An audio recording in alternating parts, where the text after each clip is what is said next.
Right. హైదరాబాద్లో భారీ drugs rocket గుట్టురట్టయింది. నగరానికి కూతవేటు దూరంలో ఉన్నటువంటి చల్లపల్లిలో మెఫోడ్రోన్ డ్రగ్ తయారీకి సంబంధించినటువంటి ముడి పదార్థాలు భారీగా పట్టుబడ్డాయి.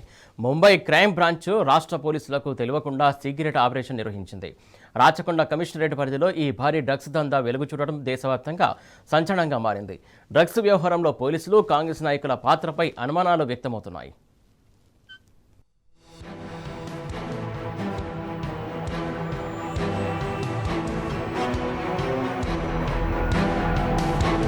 హైదరాబాద్ లో భారీ డ్రగ్స్ రాకెట్ వెలుగు చూసింది. ముంబై పోలీసులు సీక్రెట్ ఆపరేషన్ లో చల్రపల్లిలో అక్షరాల 12,000 కోట్ల విలువైన డ్రగ్స్ ముడి పదార్థాలను పట్టుబట్టడం దేశవ్యాప్తంగా సంచలనం సృష్టించింది. తెలంగాణ పోలీసులు ఈగల్ బృందాల కన్నుగప్పి గుట్టుగా సాగుతున్న ఈ వ్యవహారాన్ని పక్క రాష్ట్ర పోలీసులు రట్టు చేయడంపై ఎన్నో అనుమానాలు తలెత్తుతున్నాయి. ముంబై క్రైమ్ బ్రాంచ్ పోలీసులు చెల్లపల్లిలో మెఫ్ డ్రోన్ తయారీకి సంబంధించిన ముడి పదార్థాలను భారీగా స్వాధీనం చేసుకున్నారు. 5.79 కిలోల ఎండి, 35,500 లీటర్ల రసాయనాలు, 950 కిలోల పౌడర్, డ్రగ్ తయారీకి ఉపయోగించే ఇతర పదార్థాలను సీజ్ చేశారు. నిందితులైన శ్రీనివాస్, విజయ్ ఓలేటి, తానాజీ పండరీనాథ్ పట్వారి సహా మొత్తం 12 మందిని అరెస్టు చేశారు. 27 మొబైల్ ఫోన్లు, 3 కార్లు, 1 బైకు, 4 ఎలక్ట్రిక్ కాంటలు స్వాధీనం చేసుకున్నారు. మెఫడ్రోన్ డ్రగ్ అంతర్జాతీయ మార్కెట్లో drone, ఎంక్యాట్, white magic, meow meow, bubble వంటి వివిధ పేర్లతో చెలామణిలో ఉంది.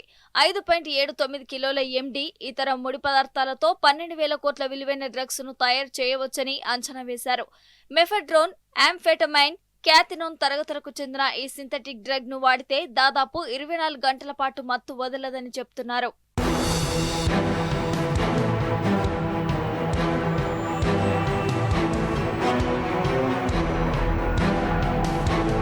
ఆగస్టు 8న ముంబైలోని కాశ్మీరా బస్టాప్ వద్ద ఫాతిమా మురాజ్ షేక్ అలియాస్ మొల్లా అనే బంగ్లాదేశ్ మహిళ వద్ద ముంబై క్రైమ్ బ్రాంచ్ పోలీసులు 105 గ్రాముల మెఫడ్రోన్ ను గుర్తించారు. ఈ తరహా డ్రగ్ పై లోతుగా దర్యాప్తు చేయడంతో మొల్లాది అంతర్జాతీయ డ్రగ్ నెట్వర్క్ అని వెల్లడైంది.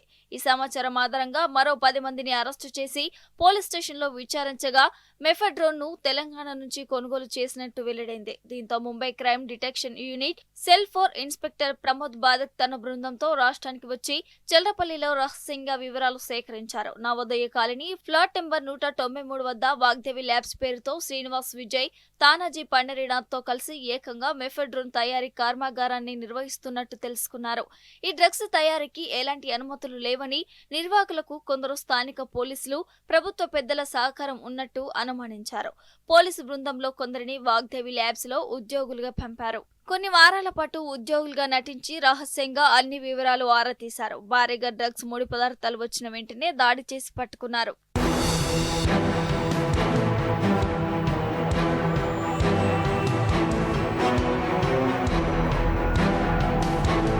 రాచకొండ కమిషనరేట్ పరిధిలో దేశంలోనే తొలిసారిగా భారీ డ్రగ్స్ రాకెట్ వెలుగు చూడడం సంచలనంగా మారింది. ఈ డ్రగ్స్ రాకెట్ లో ప్రధాన నిందితుడైన శ్రీనివాస్ విజయ్ ఐటీ నిపుణుడిగా ఉంటూ తన రసాయన విజ్ఞానాన్ని చట్టవిరుద్ధ కార్యకలాపాలకు ఉపయోగించాడు. డ్రగ్ నెట్వర్క్స్ ను విస్తరించే క్రమంలో కొందరు కాంగ్రెస్ నాయకులు, పోలీసులను ఉపయోగించుకున్నాడనే ఆరోపణలు వినిపిస్తున్నాయి. ఈ అనుమానాలు నిజమే అన్నట్టుగా ఈ మధ్య చెల్లపల్లి, చెంగిచెల్ల అసాంఘిక కార్యకలాపాలకు అడ్డాగా మారాయి. డ్రగ్స్ తయారీ, అక్రమ ఆయిల్ నిల్వలు, అక్రమ పాల వ్యాపారాలకు కేంద్రాలయ్యాయి.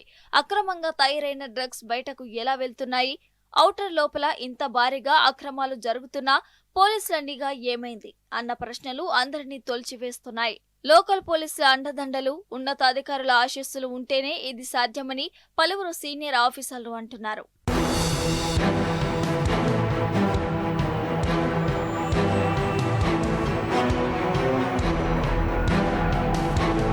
మహారాష్ట్ర పోలీసుల సీక్రెట్ ఆపరేషన్ తో రాచకొండ పోలీసులు ఉలిక్కిపడ్డారు. నిత్యం గ్రామంలో డ్రగ్స్ స్వాధీనం చేసుకుంటున్న ఈగల్ బృందం సైతం ఇంత భారీ స్థాయిలో కిలోల లెక్కన 1000 లీటర్లలో డ్రగ్స్ ముడి పదార్థాలు దొరకడంతో కంగుతిన్నారు. తెలంగాణను డ్రగ్స్ రహిత రాష్ట్రంగా మార్చాలన్న రాష్ట్ర ప్రభుత్వ సంకల్పానికి తగ్గట్టు పోలీస్ శాఖ పనిచేయడం లేదన్న విమర్శలు వెల్లువెత్తుతున్నాయి. ఈ అంతర్జాతీయ డ్రగ్ నెట్వర్క్ పై తెలంగాణ ఈగల్ పోలీసులు కూడా లోతుగా దర్యాప్తు చేసి అక్రమార్కులపై కఠిన చర్యలు తీసుకోవాలని కోరుతున్నారు.